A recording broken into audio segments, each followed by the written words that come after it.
Okay, I want to begin this morning with the book of Esther, so I would invite you to turn there.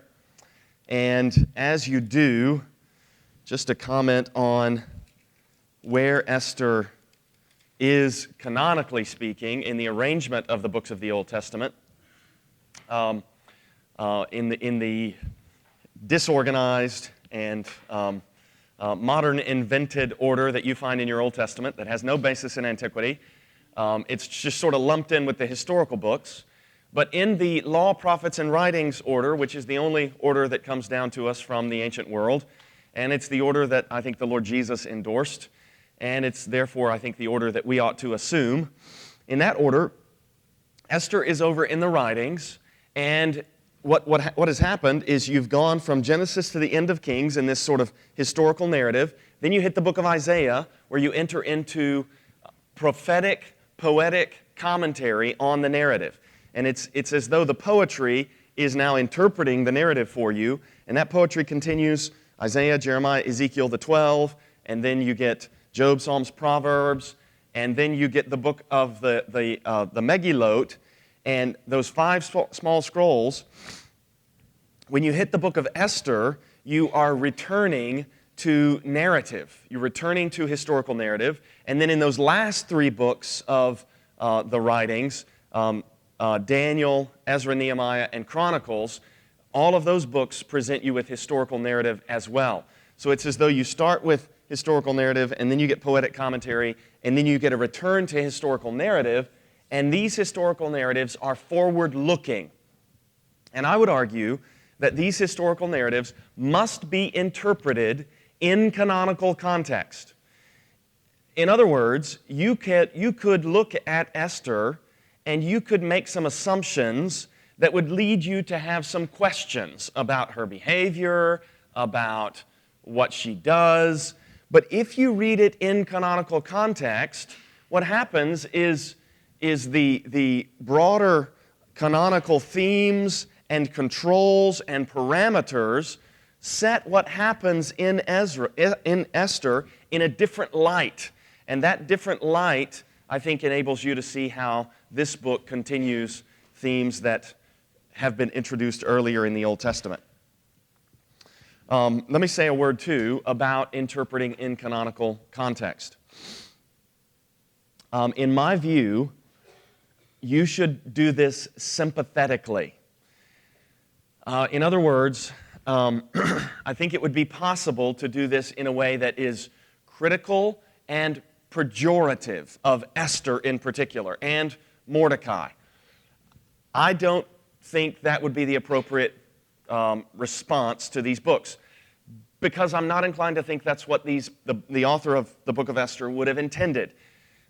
So I'm acknowledging some interpretive subjectivity here, and I'm acknowledging that what I want to do is I want to look at the Old Testament and I want to say, okay, what makes the best sense of this in terms of what the authors intended, all right? That's the perspective from which I'm coming at this. And what I mean, let me just clarify what I mean for you. There are interpreters who compare, they read Esther canonically, but they compare Esther to Daniel and to Shadrach, Meshach, and Abednego, and that leads them to a negative conclusion about Esther's character and conduct. And they suggest, for instance, that because there's no mention of the celebration of Passover in the book of Esther, that this indicates that she's an assimilated Jew who's basically just become worldly and Persian and is vengeful and immoral and so on and so forth. And they contrast this with Daniel, Shadrach, Meshach, and Abednego, and they say, look at how they responded and compare that with the way that Esther responded. Daniel, Shadrach, Meshach, and Abednego were ready to go to their deaths to be faithful to Yahweh. And I want to say, well, yeah, but you don't read about a Passover in the book of Daniel either.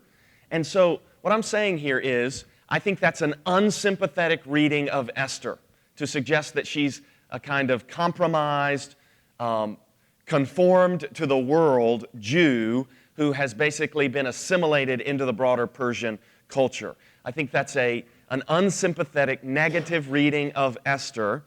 And the way that I want to go against that reading now is to drop into the book and talk about how I think it ought to be understood in light of the whole canon. So I'm going to propose to you what I would argue is a better, more sympathetic canonical reading of Esther. One last thing. There have been no manuscripts of the book of Esther found at Qumran. Some people make a lot of this. Some people say, well, the folks out at Qumran obviously rejected the canonicity of Esther.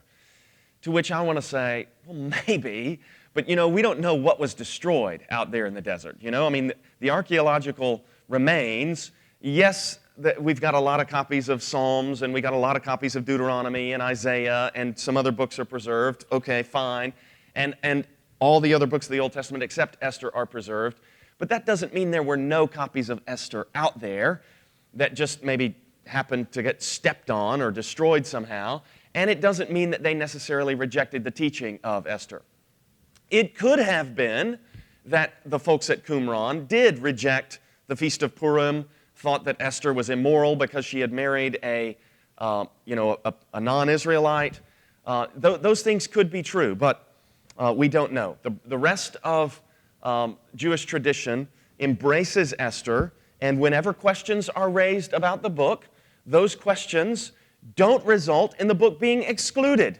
So it's sort of like Martin Luther raising questions about the book of James. It's kind of an anomaly. He's got some questions. He doesn't see how it works. He raises some questions. The rest of Christianity ignores him, basically, and says, okay, thanks, Martin, but we're still going to put James in the New Testament. And I think if we've got questions about Esther and Song of Songs and some other books in the Old Testament, well, look at what the rest of the believing community did. They said, all right, thanks for those opinions. We're going to keep these books in the Bible. The mainstream of the tradition acknowledges the canonicity.